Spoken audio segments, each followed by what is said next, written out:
네,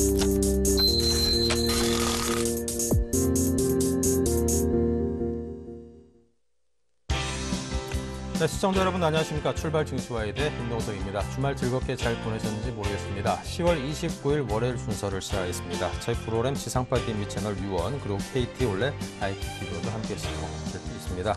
자, 요즘 들어 증시가 좀 끝간데 없이 떨어지고 있는 양상을 보이고 있습니다. 그 바닥이 아직까지 맞고 좀 튕겨 올라줘야 되는데 아직까지 바닥에 다다랐다는 느낌이나 징후 같은 거는 좀 찾기 힘들고요. 여전히 아래쪽으로 좀 더 하락할 수 있는 가능성이 열려 있다는 점에서 많은 투자자분들이 장에 대응하는 데 있어서 좀 어려움을 많이 토로들 하고 있습니다. 아마 누구나 다 느끼고 있는 것일 것 같은데요. 자, 그럴 때일수록 많은 사람들이 머리를 함께 싸매고 좀 결론을 도출해 본다면 좋은 결론이 나올 수 있지 않을까 싶습니다. 저희 출발 증시와이드가 여러분이 최고의 전문가분들과 함께 그런 머리를 싸매고 좋은 결론을 도출해내는 그런 장이 되기를 기대합니다. 오늘도 한번 노력해 보도록 하겠습니다. 자, 오늘 1부에서 준비한 주요 코너들입니다. 강정원의 3% 공략주에서는 메리츠 종금증권 영동지점의 강정헌 부장과 함께 장 초반 수익 극대화 가능한 종목을 선정해 보겠고요.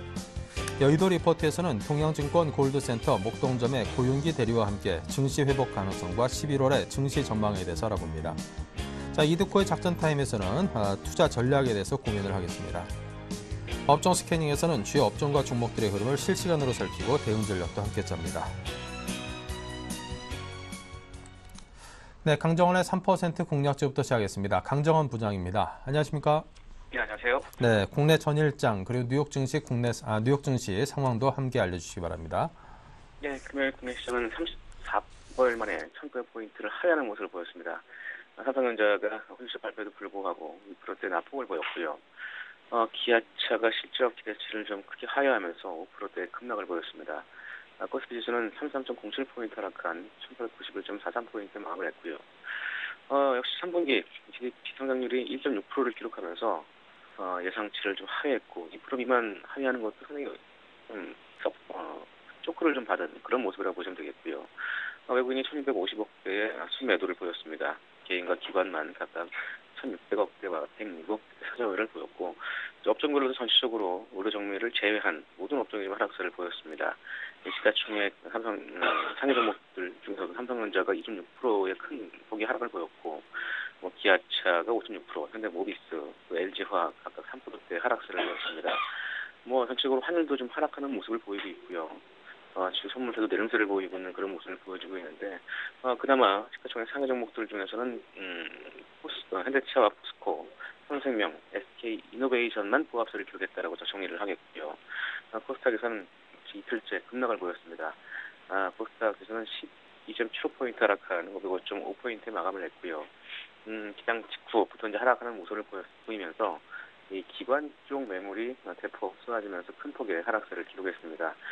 기관이 302억 원의 순 매도를 보였고 개인과 외국인만 각각 240억대와 3억 원의 순 매수를 보였습니다. 시가총액 상위 종목들 대부분 좀 하락세를 보였는데 그나마 파라다이스와 SM이 장중에 낙폭을 좀 만회하면서 강보합권에 마감을 했고요. 셀트리온, 다음, CJ ENM 이런 시가총액 상위 종목들은 하락세를 보였습니다. 테마 종목으로는 나로 발사가 연기했다는 소식이 나오면서 이 한양 디지텍이라든가 비치로테크, 세트로 아이 이런 종목들이 8% 이상 큰 폭의 급락세를 보였고 안철수 관련 후보 종목들 현재 그 단일화 요구가 좀 커져지면서 안철수 연구소 관련주인 안랩이라든가 한국정보공학, 후보바이오 이런 종목들이 각각 0.1%와 14%, 7%대의 급상승을 좀 보이는 그런 특징적인 어떤 모습을 보였습니다. 주식별 매수 상위 종목으로는 외국인이 현대차와 LG전자, 현대모비스, 삼성전자 우선주, CJ 등을 순매수했고 코스닥에서는 컴투스, 오스템인플란트, 메이톡스, 파라다이스, JCE를 순매수하는 모습을 보였습니다. 기관은 코스피에서 삼성전자와 NHN, 코덱스 200, 코덱스 인버스, 하이트진로를 순매수했고요. 코스닥에서는 서울반도체, 셀트리온, SM, 다음, 인터파크를 순매수했습니다. 주말 끝난 미국 시장은 3분기 미국의 3분기 GDP 성장률이 시장에서 예상을 또 웃도는 것으로 나오면서 일단 혼조세로 마감을 좀 했습니다. 다우지수는 3.5포인트 상승한 13,107포인트에 마쳤고요. S&P 500 지수는 1.03포인트 하락한 1,411.94포인트 마감을 했습니다. 나스닥은 1.8포인트 상승한 2,987.95%에 마감을 했고요. 장 초반에 미국이 GDP가 호조를 좀 보였음에도 불구하고 이 기업들의 부진한 수출 전망 이런 부분들이 좀 약세를 나타냈었습니다만 일단 뭐 GDP 성장률이 연율 2%를 나타냈고 1.8% 예측치에 비해서 좀 좋은 모습이 나타났기 때문에 좀 혼조세를 마감했다라고 정리를 하겠고요. 10월 미시간대 소비자 태도 지수도 5년 만에 최고 수준을 기록했습니다. 전월에 74.3에서 82.6으로 2007년 9월 이후 최고치를 기록을 했고 역시 뭐 예상치는 조금 하위했습니다만 여하튼 간에 최고치를 기록한 부분이 좀 긍정적이다라고 보시면 되겠고요. 전날 애플 주가가 분기 순이익이 예상치보다 밑돌았습니다만 주가는 1% 미만의 약세를 나타냈습니다. 애플의 연일 시장 전망치가 시장을 예상을 좀 밑돌았고 3분기에 그 아이패드 판매도 좀 실망스러우면서 증권사 3곳 이상의 의견이 가치를 좀 하향하는 그런 모습을 보였다라고 좀 정리를 하겠고 아마존닷컴은 3분기 5년 만에 처음으로 분기 손실을 기록했음에도 불구하고 주가는 7% 가까이 급등하는 모습을 보였습니다. 미국 시장도 다음 달 6일 대선과 재정 전력 위기 또 그다음에 이런 문제에 대한 우려, 특히 그리스 재정 위기와 이 스페인 그런 그밖에 지역 문제 등이 좀 해결되기 전까지는 좀 우려가 좀 나오는 상황이고요. 전체적으로 미국 시장도 혼조세를 마감했다고 정리를 하겠고 유가는 산산분 성장률이 예상치를 좀 웃돌았습니다만 소비자 태도 지수가 예상치를 좀 하회하면서 소폭 상승하는 데 그쳤습니다. WTI 가격은 전날보다 배럴당 23센트 상승한 86.28달러에 마감을 했습니다. 네, 자 이렇게 해서 전일장과 뉴욕 증시 상황을 정리를 해봤습니다. 지난주 추천하신 종목 환인제약 AS 부탁드리죠. 네, 환인제약 시초가 9,680원에 출발했습니다. 시초가 대비 종가 기준 1.5% 하락으로 마감을 했는데요. 어쨌든 플러스에 마감을 했고요. 환인제약은 최근에 제약 업종들이 계속적으로 상승을 보이고 있는데 3분기 실적도 예상치를 부합을 했습니다. 3분기 약가인의 영향으로 인해서 매출이 20% 감소했음에도 불구하고 제가 어제 금요일 추적 포인트 말씀드렸던 것처럼 정부 정책의 수혜, 현재 내년도에 정신건강증진 종합대책에 우울증 치료제 관련 시장이 정기검진에 포함되면서 전체적으로 매출액이 증가될 것으로 전망되고 있는 상황이고 역시 올해 실적 대비해서 내년도 실적 전망치 대비 현 주가 적극 강화가 있는 상황입니다. 그래서 금요일에는 또 기관도 매수가 좀 유입되는 모습을 좀 보였습니다. 6만 3천 주 매수가 유입되는데 긍정적이다라고 보시면 되겠고요. 역시 오늘 한번 기대해 볼 수 있는 그런 자리가 아닌가 싶어서 보유 전략으로 지시하도록 하겠습니다. 네, 자 그렇다면 오늘장 관심 종목 어디에다 집중해 볼까요? 네, 오늘 중성은 좀 IT 종목으로 준비를 했는데요. 트레이스를 오늘 시가 공략주로 제시하도록 하겠습니다. 트레이스는 지오멘트를 통해서 지난 2011년도에 4월에 코스닥 시장에 상장한 업체고요. 휴대폰용 LED 카메라 플래시 모듈과 이 중대형 터치스크린 패널로 나눠져 있습니다. 휴대폰용 카메라 플래시 모듈 제조 업체고 최근엔 터치 패널 업체로 협업하고 있는 그런 회사라고 보시면 되겠고요. 시작 포인트는 두 가지 수 있는데요. 첫 번째는 중대형 터치 패널 사업에 따른 인출에 따른 성장성입니다.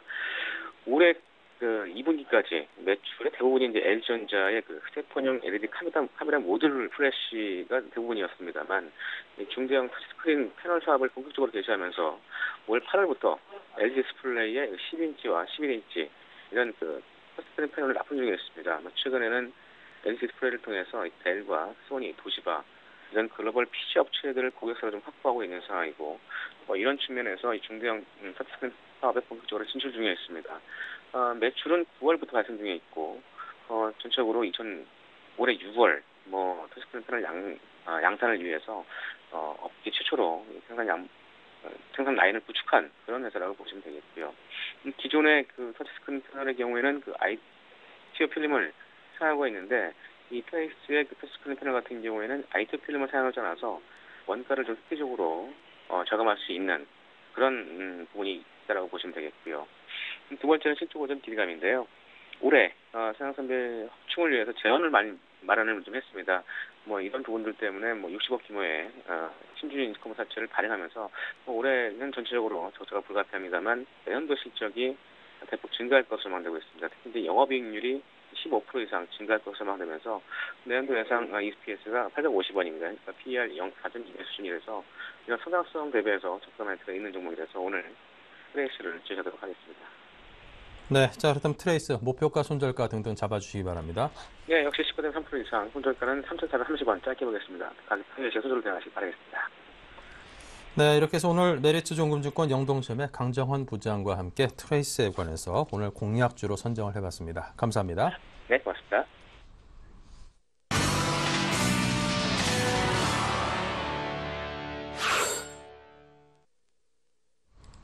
네, 이제 막 장이 열렸습니다. 오늘 모습이 나쁘진 않네요. 8포인트 좀 넘게 상승을 하면서 1899.89, 1900선을 거의 회복했다 이렇게 정리할 수 있게끔 거래소가 상승을 했습니다. 코스닥 역시 1포인트가 상승하면서 506포인트로 장을 열었습니다. 그나마 좀 낙폭을 회복을 했는데 이러한 기조를 좀 유지해줘야 되겠다 싶은 생각도 함께 듭니다.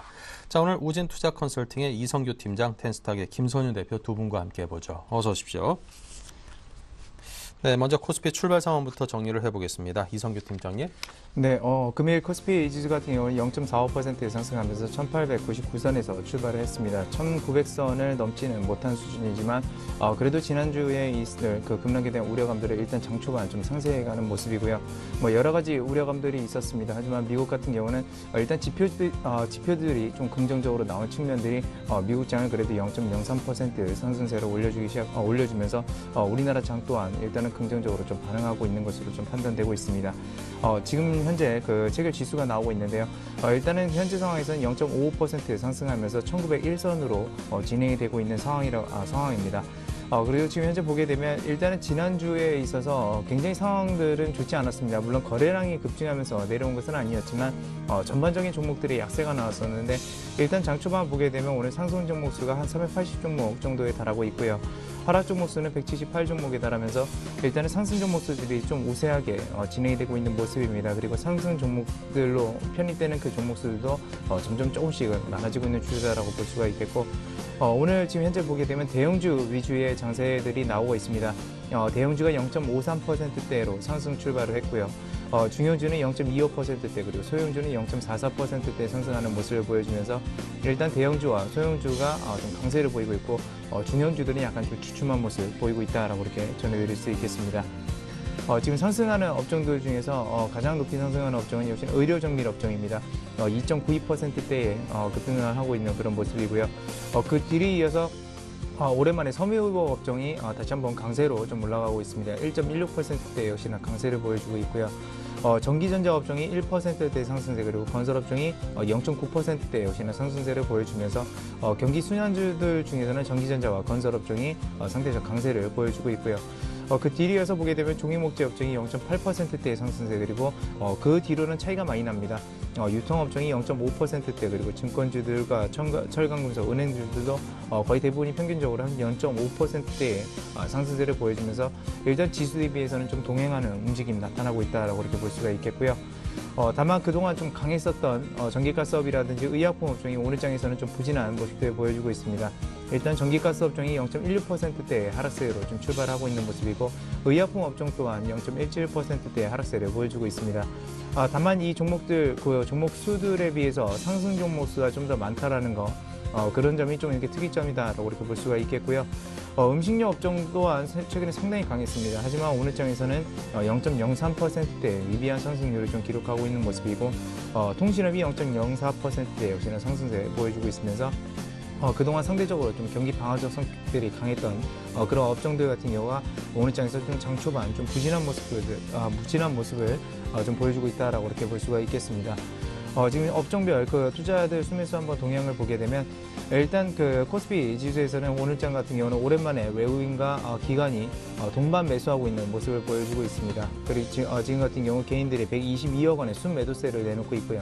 외국인 같은 경우는 9억 원의 순매수세 그리고 기관이 오늘 매수세가 상당히 강한 모습입니다. 120억 원의 순매수세를 보여주고 있고 그 중에서도 일단 투신과 보험이 각각 74억 원 그리고 37억 원의 순매수세를 보이고 있다는 점 오늘 장에서 특이점이다라고 이렇게 말씀드릴 수 있겠고요. 외국인들이 지금 현재 지금 코스피에서 약 9억 원의 순매수를 하고 있는데 일단은 운수장비 업종에 대해서 19억 원의 순매수를 보이면서 상당히 강한 매수세 보이고 있다는 점 그리고 투신권 같은 경우도 역시나 기관들 중에서 굉장히 강한 매수세 보여주고 있는데 지금 현재는 전기전자에서 약 66억 원의 순매수세로 외국인과 그 투신들이 그러니까 기관들이 좋아하는 그 업종 섹터가 약간은 좀 갈라지고 있다는 점 정리를 해드릴 수가 있겠습니다. 네, 자 계속해서 코스닥 출발 상황은 김선윤 대표입니다.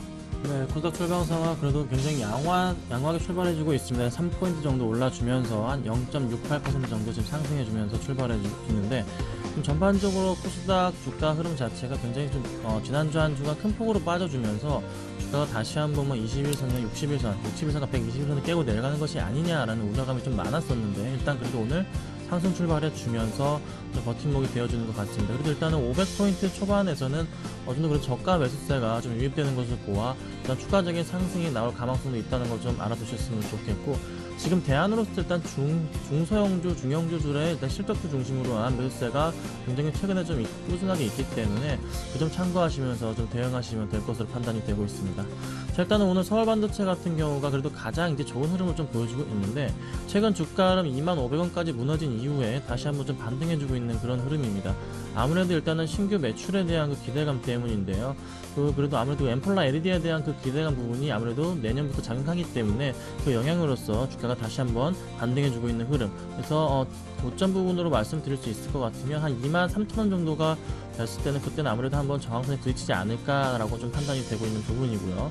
그다음 셀트리온 같은 경우 오늘 좀 소폭 하락하고 있는 모습인데, 일단은 셀트리온이 지금 굉장히 좀 불안한 흐름입니다. 지금 주가 흐름 자체가 상당히 지금 많이 빠져버리면서 200일선을 지금 한번 무너져 내린 이후에 다시 한번 떨어지고 있는 그 상황에서 아무래도 오늘이 셀트리온 주가 향방을 다시 한번 24,000원 후반대까지 밀고 내려가느냐, 25,000원까지 밀고 내려가느냐, 아니면은 버티고 다시 올라가느냐, 그게 갈릴 것 같습니다. 그래서 오늘의 수급적인 모습에서 셀트리온 같은 경우 수급이 얼마나 많이 외국인과 기관들의 매수세나 매도세에 따라서 좀 갈릴 것 같기 때문에 꼭 참고하시고서 기관과 외국인들의 매수세 좀 주목하시면 될 것으로 판단이 되고 있습니다. 자, 그리고 SK 브로드밴드 좀 말씀을 드릴게요.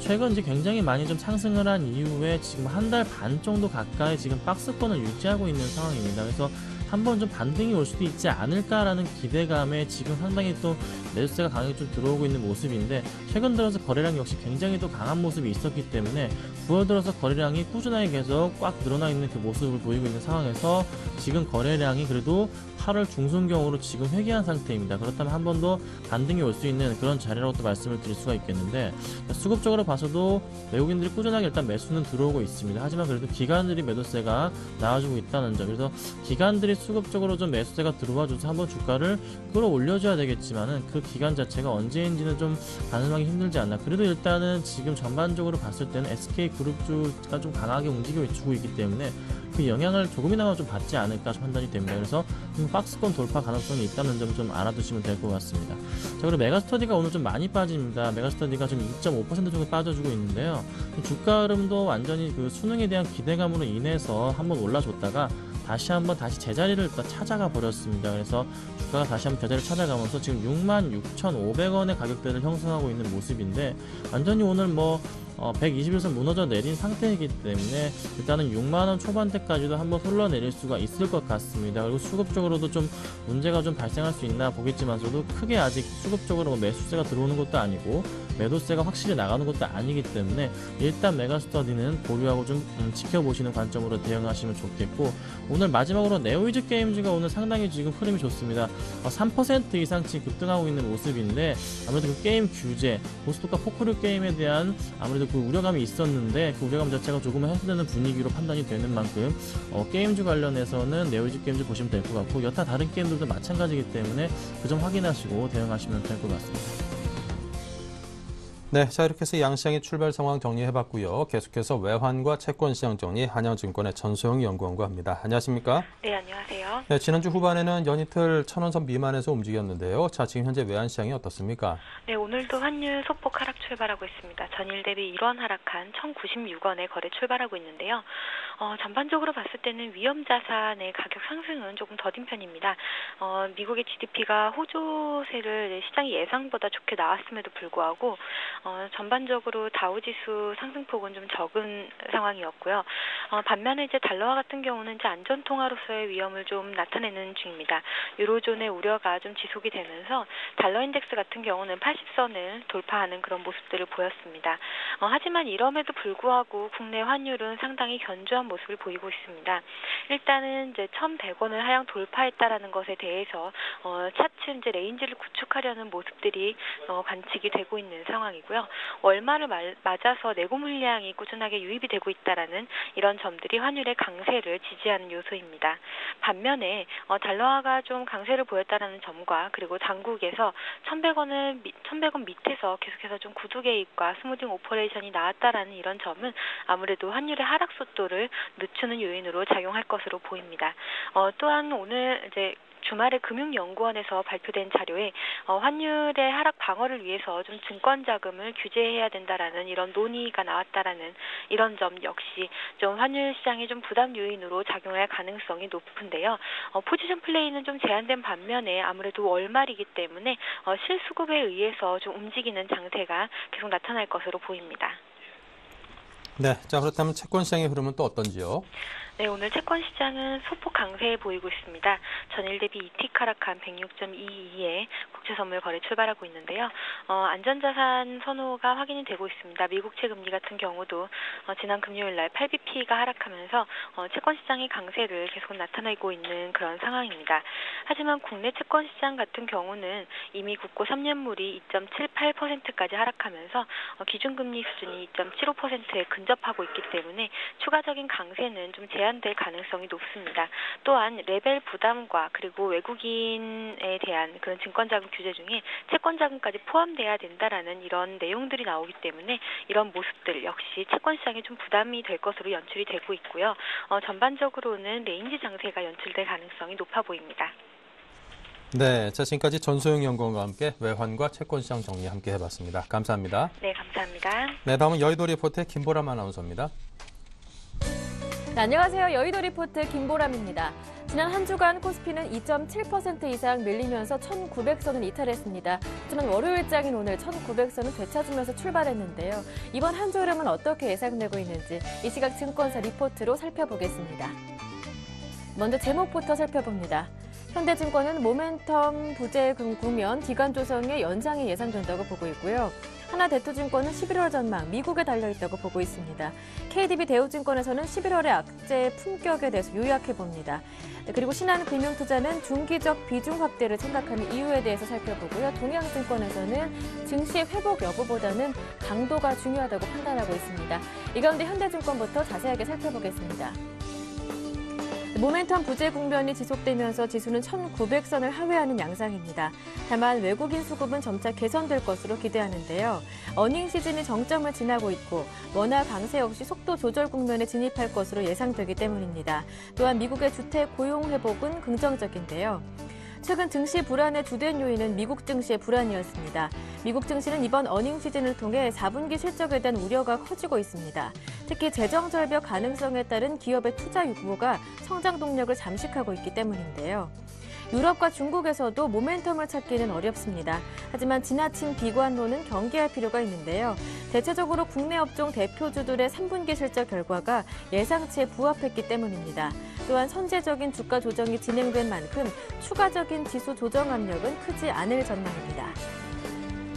이어서 하나대투증권입니다. 미국 재정절벽 관련 불확실성은 다양한 노력들이 전개될 것이라는 점에서 단기 불확실성 요인으로 접근할 것을 권합니다. 또한 중국의 다음 관심사는 안정적 경제 성장이라는 점에서 중국 정부의 적극적 경기 부양의 현실화 가능성은 높다고 판단합니다. 따라서 11월 코스피 전망은 1870에서 2020을 제시하며 11월 초반까지는 불확실성 반영 과정에서 변동성이 확대될 것으로 예상합니다. 포트폴리오 전략으로는 밸류에이션과 성장성, 이익 모멘텀을 고려해 반도체, 유통, 음식료, 보험 등의 비중 확대 전략을 제안합니다. 이어서 KDB 대우증권입니다. 11월 전체적인 조감도는 밝지 않다고 정리합니다. 미국 대통령 확정은 재정 절벽이 그만큼 가까이 왔음을 알리기 때문인데요. 또 중국의 지도부 교체가 이전처럼 성장의 드라이버로 작용하기도 어려워 보입니다. 그 외 유럽의 재정 리스크도 답보 상태를 벗어나지 못할 가능성이 여전한데요. 따라서 코스피 11월 밴드는 1850에서 2000으로 제시합니다. 11월에는 투자 전략을 이원화할 것을 제안하는데요. 상반월에는 테크니컬한 반등 시도에 대비한 전략과 낙폭 과대주 중심의 포트폴리오를 추천합니다. 하지만 시장의 본격적인 상승은 내년 매크로와 재정 절벽에 대한 좋은 그림이 그려질 때 가능합니다. 따라서 하방 압력을 상대적으로 덜 받거나 개인기 발휘가 가능한 종목으로 대비할 필요가 있습니다. 계속해서 신한금융투자입니다. 앞으로 코스피 지지선은 1880선과 1820선을 제시합니다. 1880선은 1차 지지선, 1820선은 2차 지지선이자 마지노선인데요. 현재 지수 레벨에서는 중기적 관점의 주식 비중 확대로 접근하는 전략이 바람직해 보입니다.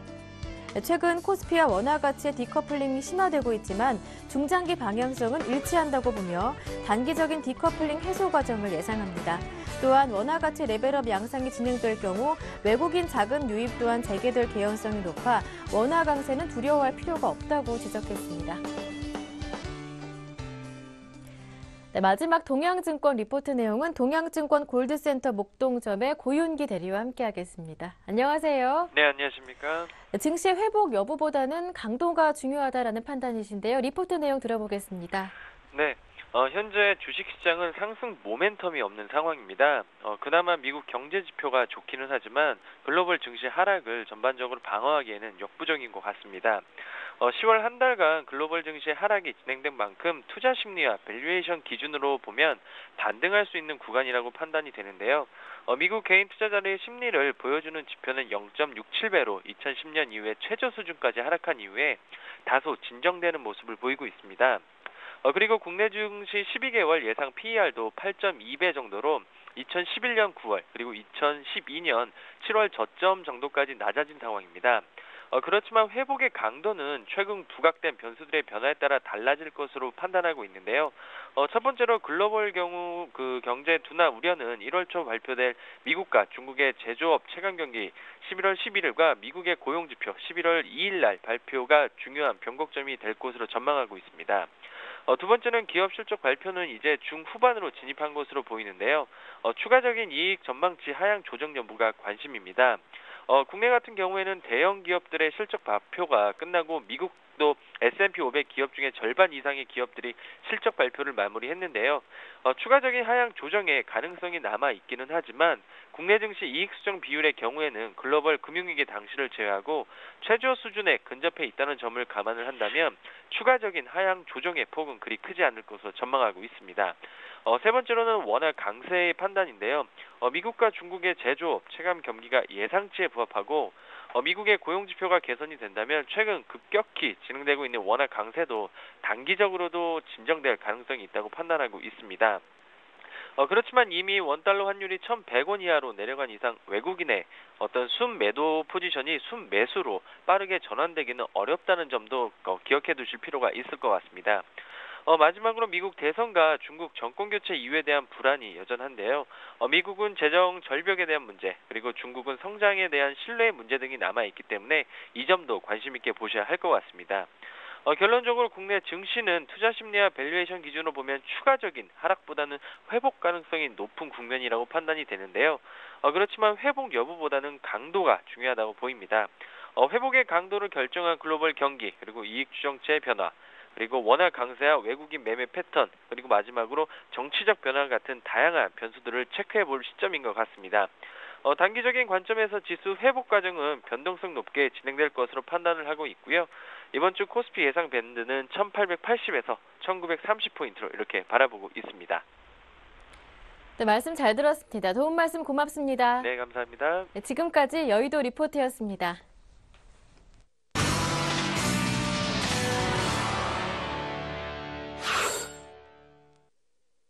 네, 계속해서 한국밸류 21의 이득호 대표 연결합니다. 안녕하십니까? 안녕하십니까.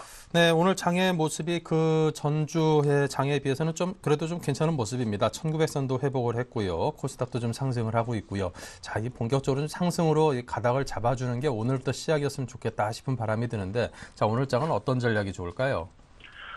글쎄요. 일단 지난주 금요일에 정치 테마주를 좀 수익 실현하자라고 좀 말씀드린 이후에 어떤 섹터를 추천드렸었죠? 바로 교육주입니다. 우리가 일단 대장주 위주로 매수를 해서 수익을 내보자라고 했었는데 금요일장 급락시장에도 불구하고 말씀드렸던 디지털에서 8% 이상 좀 급등하면서 시청자 여러분들 느긋하게 좀 수익을 즐기셨으리라 좀 생각이 됩니다. 그 말씀드렸던 이 퓨처 같은 경우에는 뭐 에너지 응집 구간이다라고 했는데 한 5,000원 정도까지의 상승 흐름은 좀 예상이 된다고 했었죠. 뭐 수익률로 보면 한 10% 정도까지의 수익이 좀 나올 수 있기 때문에 무난하게 홀딩하시면서 뭐 오늘도 기술적으로 보면 배팅 찬스겠죠. 뭐 차트를 만들어가고 있기 때문에 관심을 좀 가져보시기 바랍니다. 오늘은 뭐 일단 뭐 전반적인 시장 상황을 훑어보면 지난주 코스피가 뭐 결국 1900선을 지켜내지 못하면서 좀 마감을 했죠. 연일 좀 어려운 시장의 연속인데 스페인 구제금융 신청이 여전히 지연되고 있고 국내 주요 기업들의 실적 악화, 여기에 환율 하락이 좀 이어지면서 외국인들이 차익 실현 욕구를 느낄 수 있는 구간이 좀 되었습니다. 외국인 자금 이탈은 계속 좀 이어질 수 있다라고 좀 봐야 하는데 우리뿐만이 아니라 그 아시아권 시장들도 전부 마찬가지죠. 분명히 공격적인 매수보다는 좀 수비를 해야 되는 상황이 맞기는 한데 그 수비를 아주 잘 해내야 합니다. 어닝 쇼크 우려가 좀 높아지면서 시총 상위 종목들이 좀 힘을 쓰지 못하는 상황인데 코스닥 상승세도 좀 꺾인 상황이라는 것이죠.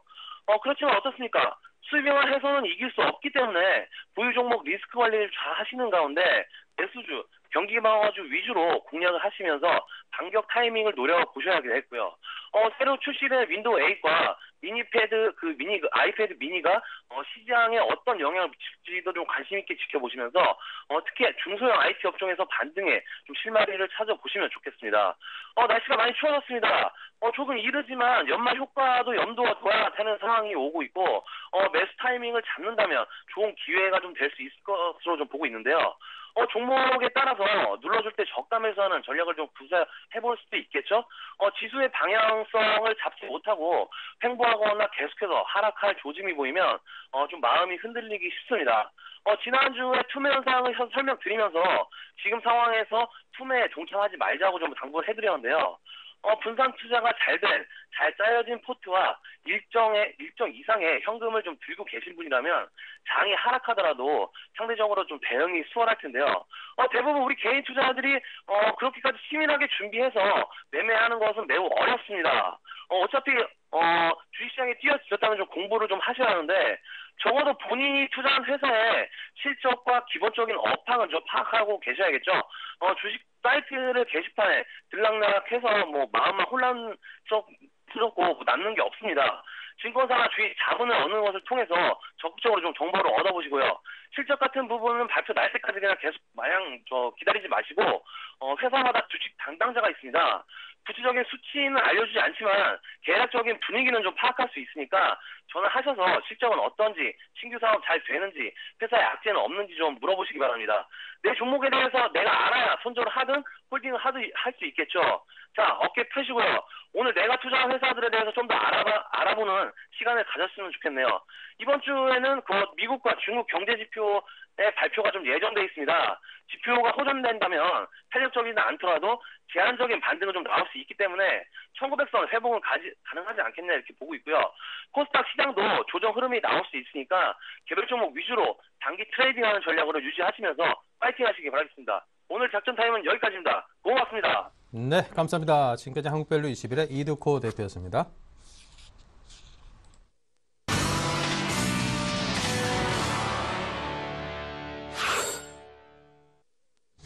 네, 실시간 시황과 업종 또 종목의 흐름을 살펴보는 업종 스캐닝입니다. 먼저 이성규 팀장께서 IT 운수장비 정유화학 업종 살펴주십시오.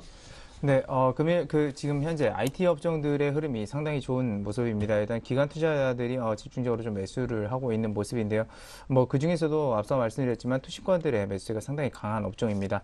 일단 근데 삼성전자와 이 대표적으로 이렇게 LG 그룹주들의 LG전자와의 그 관련 그룹주들의 좀 이렇게 차별이 좀 심하게 나타난다고 볼 수가 있겠는데요. 일단 삼성전자가 0.23%대 상승하는 모습을 보이고 있지만 LG전자 같은 경우는 지금 현재 2.88% 정도 2% 넘는 3% 가까운 그런 상승세를 보여주고 있습니다.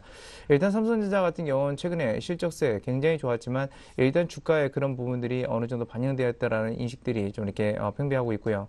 LG그룹주들, 그러니까 LG전자를 필두로 한 이 LG그룹주들의 오늘 상승세가 상당히 눈에 띄는데 일단 그동안에 계속적으로 좀 부진했었던 이 휴대폰 사업 분야가 그나마 선전하고 있다는 그런 소식에 좀 강세를 보이고 있는 것으로 판단되고 있습니다. 그러면서 특히나 LG 디스플레이 같은 경우는 이 디스플레이 업황이 굉장히 좀 긍정적인 이렇게 산업 전망이 나오면서 지금 현재 고점을 돌파하면서 굉장히 강하게 올라가는 모습이고요. 오늘 장에서도 5.47%대 역시나 상승세를 보여주면서 역시나 그 LG 디스플레이 강세가 좀 눈에 띄고 있는 측면입니다.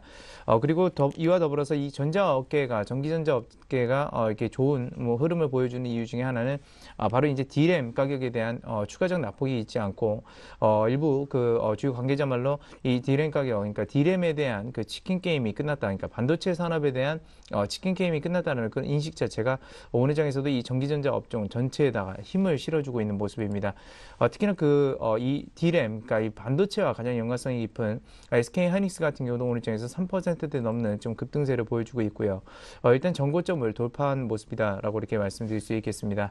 그리고 LG 그룹주들 중에서 약간은 좀 부진하지만 그나마 오늘 장에서도 그래도 LG 이노텍 같은 경우는 0.9%대 거의 1%대에 가까운 상승세를 보여주고 있고요. 다만 전반적으로 봤을 때는 삼성전자만 좀 부진할 뿐 이런 관련 부품주들은 그나마 오늘 장에서 굉장히 선방하고 있는 모습이다라고 이렇게 볼 수가 있겠습니다. 그 뒤를 이어서 운수장비 업종들을 한번 보겠는데요. 반대로 이 자동차 업종들 같은 경우는 상당히 오늘 좀 차가운 모습입니다. 현대차가 1%대 넘는 하락세로 좀 진행이 되고 있고, 기아차 같은 경우는 0.6%대 역시나 하락세, 쌍용차 같은 경우도 0.38%대의 하락세를 보여주고 있는 모습입니다. 일단 그동안의 그 예상 실적에 대한 기대감들이 워낙 높았는데 지난 7, 8월에 있었던 뭐 파업이라든지 그런 부분들에 있어서 생산 차질을 입었고요. 역시나 그것들이 매출에 타격이 왔습니다. 근데 그런 것들은 어떻게 보면 일시적인 그런 매출 감소 요인이기 때문에 이번 4분기에 한번 기대해 볼 만한 요소들은 있다라고 이렇게 볼 수가 있겠고요.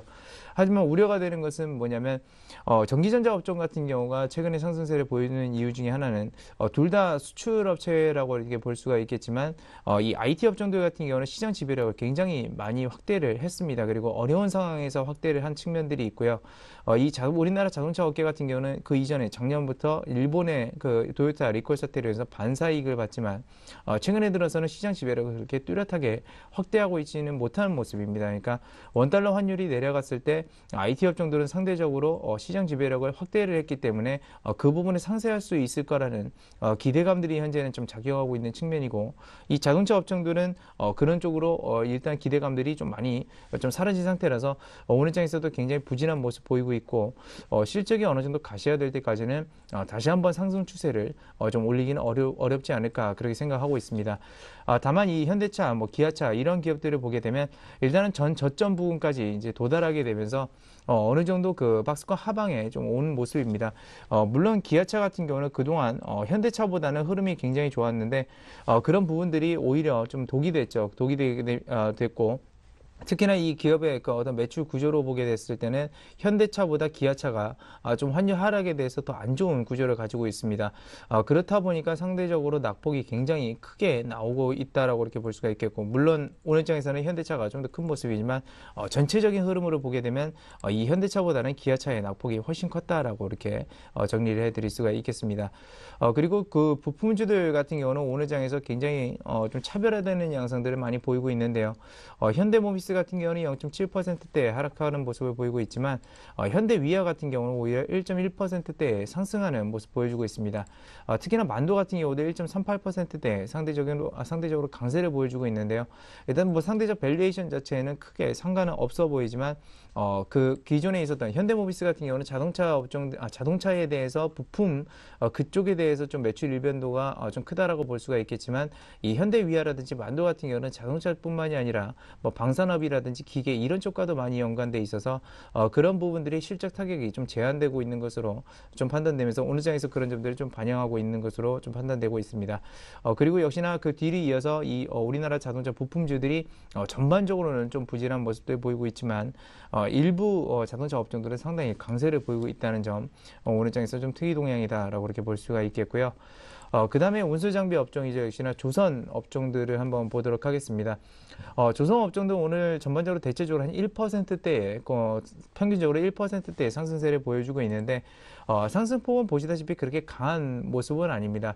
예를 들어서 뭐 유럽에서 위기가 해결됐다 그런 얘기가 나왔을 때 상당히 큰 폭으로 반응하는 그런 섹터죠.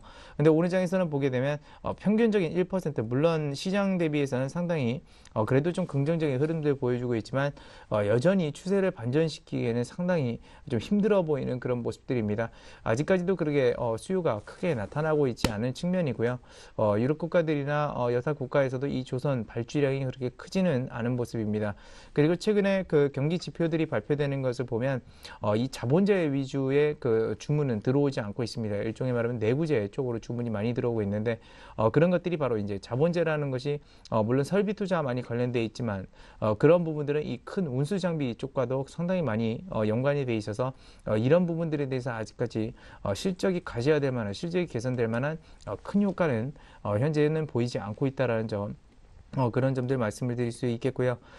그래도 그 전방 조선 업체들 같은 경우는 상대적으로 하반기 그 해양 플랜트 쪽에 좀 기대를 많이 하고 있는 측면입니다.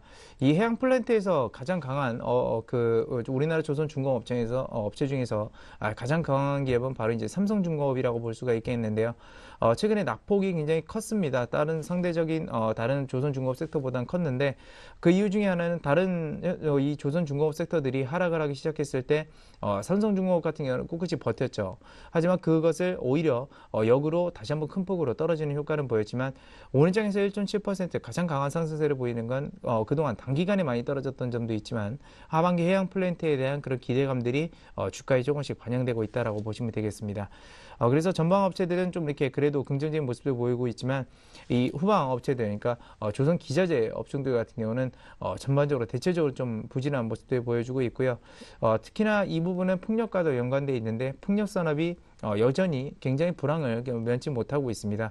그런 점들이 이 조선 기자재 업체들에 대해서 하락세를 더 이끌고 있다는 점 오늘 장에서 좀 말씀을 드릴 수가 있겠습니다. 그 뒤이어서 마지막으로 그 정유화학 업종들을 한번 보겠는데요. 지난주에 그 국제유가, 그 WTI나 그리고 두바이 그 브렌트유가 동반 상승했습니다. 특히나 브렌트유 같은 경우는 1% 넘는 급등세를 좀 마감을 했고요. 미국 경기 회복이 가시화되고 있다는 그런 측면들이 이런 유가를 상승시킨 것으로 판단되고 있으면서 이 정유화학주들이 오는 장에서 거의 한 1% 가까운 그런 상승세를 보여주고 있습니다. SK이노베이션도 0.95%대 역시나 상승세 보여주고 있고요. GS 같은 경우는 1.8%대, 그리고 SOL 같은 경우도 0.9%대를 보여주고 있는데 GS 같은 경우는 일단은 그 GS 칼텍스라는 정유사가 있지만 GS 그 리테일이라든지 그런 부분들이 오히려 실적 개선세가 나오면서 지주사로서 좀 더 강한 모습들, 다른 정유업종보다 강한 모습 보여주고 있고요. 그래서 정유업종만 놓고 봤을 때는 부동만 1%대 정도 상승세를 하고 있는 것으로 좀 판단되고 있습니다. 그 뒤이어서 이 석유화학 업종들 같은 경우는 그렇게 강한 모습들은 나오진 않고 있습니다.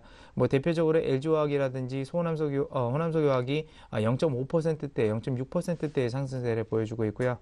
그 뒤이어서 금호석유, 하나케미칼, OCI 같은 화학 업종들도 동반 상승하고 있지만 그렇게 크게 상승폭을 확대하고 있지는 않은 모습이라서 굉장히 상승 탄력은 좀 미비하다라고 이렇게 볼 수가 있겠습니다. 그래서 전반적으로는 일단은 업종들, 전기전자 업종만 좀 강할 뿐이지 시장의 흐름과는 대부분 동조화됐고 그렇게 강한 모습들은 나오지 않다라고 이렇게 정리해 드릴 수 있겠습니다. 네, 자 계속해서 김선윤 대표는 철강, 기계, 금융, 건설 등을 살펴보겠습니다. 일단 오랜만에 철강 금속 쪽이 그나마 좀 양호한 흐름을 좀 보여주고 있는 흐름인데 일단 포스코부터 좀 살펴보자면 포스코 같은 경우는 일단 신일본 제철과의 소송권이 좀 묶여있는 상태입니다. 그래서 그 영향을 좀 받을 것 같긴 한데 오늘 소폭 상승해주고 있는 모습에서 좀 긍정적이라고 보고 있는데 근데 일단은 일본 측에서는 그 소송권에 대해서 일단 조사가 들어간 입장인데 국내 포스코 관련 이제 소송을 맡은 그쪽에서는 전혀 일단 시작을 안 한 것으로 좀 판단이 되고 있기 때문에 그 영향 자체가 일단 빠르게 좀 진행될 수도 있다는 거 좀 참고하시고 포스코에 대해서는 약간 조금 보류를 하신 이후에 좀 투자가 들어가야 되지 않을까 좀 판단이 되고 있습니다. 자, 고려양 같은 경우도 오늘 상당히 많이 올라주고 있는데 지금 1.7% 이상 지금 올라주고 있는 모습입니다. 일단은 차트상으로 봐도 지금 60일선을 무너지지 않고서 다시 한번 반등해 줬기 때문에 한 번 더 추가적인 기술적인 반등이 나올 수도 있는 그런 자리였습니다. 그래서 오늘 그 상승이 나와주는 것 같은데 수급적으로 봤을 때는 뚜렷하게 일단은 매수세 자체가 없는 모습, 기관들이 꾸준하게 매수를 하고 있지만서도 외국인의 매도세가 좀 더 이제 강했던 모습이 있기 때문에 주가가 많이 빠졌었는데 다시 그 반등할 수 있는 그 시작이 첫 단계가 되지 않았나 판단은 되고 있습니다. 그래서 일단은 글로벌 경기가 좋지 않기 때문에 다시 한번 그 금값 상승을 가지고 있는 그런 흐름이 좀 보이고 있는 모습 판단하신다면은 고려형 같은 경우는 뭐 충분히 매수하기에 크게 나쁘지 않은 이제 그런 종목이라고 좀 말씀을 좀 드리겠습니다. 자, 그 다음에 이제 뭐 현대 하이스코 쪽으로 좀 넘어갈게요. 현대 하이스코가 오늘 이제 보합권에 있는데 이 종목 지금 상당히 지금 계속 빠져가지고 주가가 어디까지 빠질 건지에 대한 불안함이 있으실 것 같아요. 그래서 지금 수급상으로 봤을 때는 기관들이 굉장히 꾸준하게 좀 매수가 들어오고 있는 상황에서 외국인들의 매도세가 나와주다가 지금 소폭 멈추고 있는 이제 모습인데 지금 차트상으로 봤을 때는 지금 어디까지 빠질 건지에 대한 그 기대감 자체를 제가 좀 잡아드리자면은 이 종목은 바로 한 4만 원 초반대까지 그러니까 4만 2, 3천 원 정도 까지 한 빠질 것으로 보일 것 같아요. 그래서 왜 그러냐면은 기본적으로 올해 초에 3, 4월에 나갔던 그 수급량과 3, 4월에 나갔던 그 고점 부분에 있던 그 물량 자체와 그리고 이때 6월 달에 나왔던 작은 박스권 부분과 약간 7월 달부터 서서히 올라졌던 이 부분 자체의 물량 자체가 지금 쌓여있을 것으로 판단이 되고 있고 그리고 또 하나 120일선과 200일선의 그 선 자체가 지금 바로 4만원 위에 부분이기 때문에 한번 그래도 4만 2, 3천원 부분까지 한번 내려와 줬다가 다시 한번 그래도 조금씩은 반등해 줄 수 있는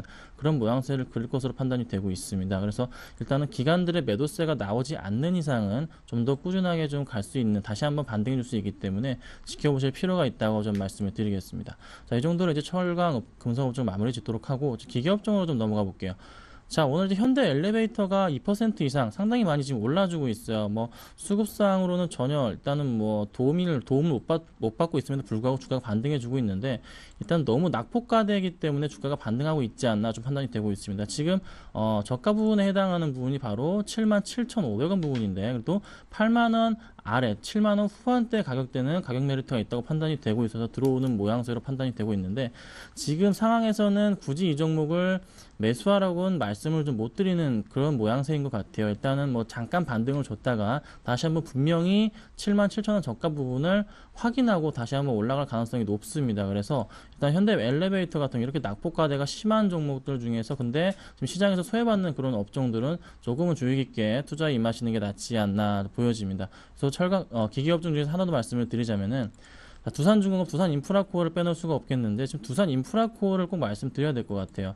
지금 두산인프라코어가 저점 부분을 완전히 지금 깨고서 지금 내려갈 그 모양새의 태비를 하고 있기 때문에 거의 지금 무너졌다고 보고 있는데 지금 추가적인 낙폭이 나올 수도 있겠지만서도 좀 더 제한적이지 않을까 판단은 됩니다. 일단은 저점 부분은 작년 12월 달에 보여줬던 16,000원 부분인데 지금 거의 그 수준이기 때문에 한번 반등이 올 수 있는 그런 자리라고 보여집니다. 그래서 이 종목 같은 경우는 한 번씩 반등이 올 때마다 지금 크게 한 10%, 20% 이상씩은 항상 반등을 줬던 그런 모양새를 좀 보여주기 때문에 지금이 그 타이밍이 되지 않았나 좀 보여집니다. 하지만 너무 급하게 매수는 하지 마시고 분할 매수 하시면서 대응하시면 가장 좋을 것 같고 충분히 한 20%에서 15%, 20% 정도만 노리시고 대응하신다면은 단기적으로 좀 노려볼 만한 그런 종목이라고 좀 보여집니다. 자, 그 다음에 건설업종 말씀을 좀 드릴까 해요.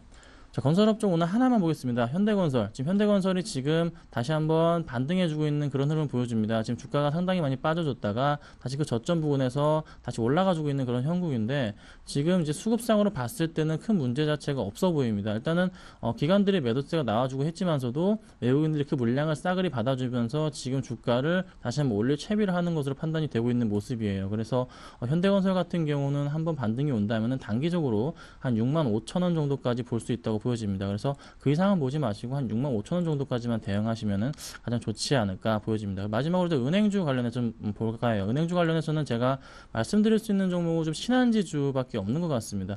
자, 일단 최근 이제 은행권 관련 이제 부실 여파가 굉장히 많이 나오면서 PF 대출권 문제가 불거지면서 그 영향으로 주가도 많이 빠졌다가 다시 한번 횡보 구간을 보여주고 있는데 신한지주 같은 경우 상당히 주목받고 있는 그런 종목이죠. 일단 저가 부분을 계속해서 지금 높여가고 있는 그런 모습이기 때문에 한 번 더 이제 반등이 나올 수 있는 그런 구간이 됐지 않나 판단이 됩니다. 그래서 신한지주 같은 경우는 좀 강력하게 제가 매수 사인을 드리고 수급상으로도 다시 한번 기관과 외국인이 서서히 좀 매수가 나와주고 있는 모습이기 때문에 조금 관심 있게 지켜볼 필요가 있지 않나 보여집니다. 네, 자 다음은 통신유통, 음식료 업종의 흐름입니다. 네, 현재 통신업종들 굉장히 좋은 모습들 보여주고 있습니다. 물론 SK텔레콤 같은 경우는 최근에 상단 부분을 돌파하게 되면서 오늘 장에서 좀 조정 양상은 보이고 있는데요. 그나마 지금 KT와 NG플러스가 각각 1.1%대 0.7%대 상승세를 보여주고 있습니다. 최근에 이 통신주들이 고점을 상단을 좀 돌파했던 이유 중에 하나는 바로 증시에 대한 어떤 우려감들이 좀 작용했었기 때문이죠.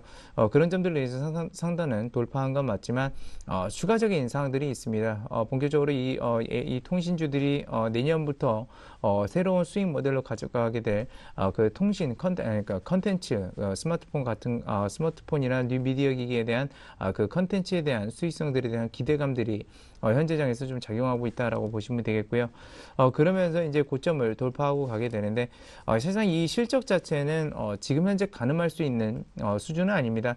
뭐 대표적으로 KT 미디어 같은 경우는 이제 KT에서 런칭하게 되면서 그런 부분들이 굉장히 긍정적으로 다가오면서 고점을 돌파하고 추세적으로 상단을 다시 한번 밀어 올리려고 하는 그런 흐름들은 보이고 있고요. 그다음에 워낙에 이 통신주들이 배당성이 강하다 보니까 그런 점들 또한 최근에 방어적 투자자들의 우려감을 많이 가진 투자자들에게서 상당히 긍정적으로 좀 작용하고 있는 것으로 판단되고 있습니다. 그러면서 이제 오늘 장에서는 1%대 넘는 상승세를 보이는 건 KT뿐인데요. 그런 부분 실제적으로 그 컨텐츠 사업부가 가시화되고 있다는 점이 좀 긍정적으로 작용하고 있는 것으로 판단되고 있습니다. 그 뒤에 이어서 유통업종들 잠깐 보도록 하겠습니다. 유통업종들 뭐 많은 우려감들이 있었지만 그래도 최근에 들어서는 어떻게 보면 가장 안정적인 모습을 보여주고 있죠. 롯데쇼핑 같은 경우도 현재 구간에서는 물론 0.15%의 약보합권에서 강보합권에서 머물고 있지만 그동안 추세적으로 보게 되면 그렇게 크게 증시 여파를 충격을 입은 그런 종목은 아닙니다. 그리고 이마트 같은 경우도 최근에 그 지지선을 이탈하면서 굉장히 우려감 있는 그런 목소리도 많이 나왔지만 다시 한번 상승 추세로 좀 전환하려고 하는 그런 흐름들 보여주고 있고요. 뭐 현대백화점도 마찬가지입니다. 뭐 추세적 이탈이냐 이런 얘기들이 나오곤 있지만 이 유통업종들 실질적으로 너무 실적이 약간은 과소평가되게 되면서 그런 부분들이 주가로 상당히 많이 내려왔다는 점. 물론 이것들이 실적 개선세가 바로 이어지기는 상당히 힘들지만 업계 자체 내에서는 상당히 많은 노력을 기울이고 있고 수익성 회복에 대해서 역시나 좀 긍정적인 평가를 할 수 있겠습니다. 오늘 장에서 그 유통업종 중에서 좀 이렇게 눈에 띄는 것은 호텔 신라가 아닌가 그렇게 생각을 하게 됩니다. 지난 59,800원에서 오늘 장 기준으로 48,300원 정도 기록하게 되면서 상당히 높은 폭으로 하락을 했는데요.